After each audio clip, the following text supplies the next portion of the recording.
Madam Speaker, I began this debate by appealing to my colleagues to try to find common ground and come together and do something about this gun violence epidemic. And then we hear the same old, tired red state versus blue state talking points directly from the gun lobby. But since it was brought up, I ask unanimous consent to insert into the record an April 4th, 2022 Yahoo News article entitled "Republican Controlled States Have Higher Murder Rates Than Democratic Ones," according to a study. Without objection. And Madam Speaker, Republicans would rather point fingers than look in the mirror. But a recent study found that the highest murder rates are often in conservative rural states. The 5 states with the highest per capita murder rate: Mississippi, Louisiana, Kentucky, Alabama, Missouri, all lean Republican. I ask unanimous consent to insert into the record the summary of a December 16th, 2021 report from Everytown Research entitled "City Dashboard, Murder and Gun Homicides." Without objection. I want to debunk some myths. Chicago, New York, Los Angeles, San Francisco do not have the highest gun violence rates in the country. You don't measure gun violence rates by the raw number. These are big cities. Of course, they are going to have more gun deaths than other places. You measure these rates by measuring per 100,000 people. And when you do that, these cities aren't even in the top 20.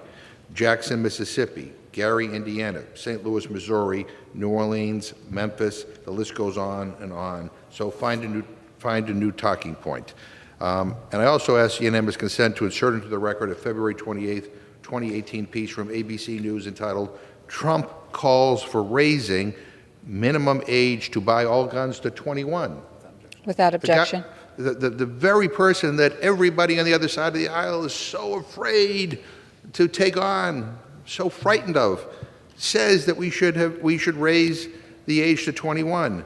Madam Speaker, former President Donald Trump said it himself. You can't buy a handgun at 18, 19, or 20. You should wait until you're 21.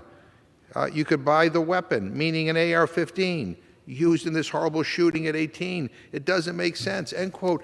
I mean, come on. You know, Trump said this in 2018.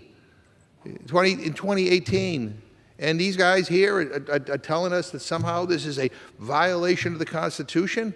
Give me a break. I mean, we are here to try to save the lives of America's kids.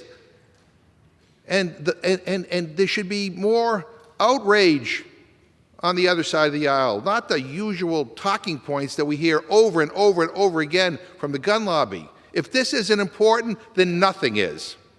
I now yield 2 minutes to the gentleman from New York, a distinguished member of the Rules Committee, Mr. Morelli.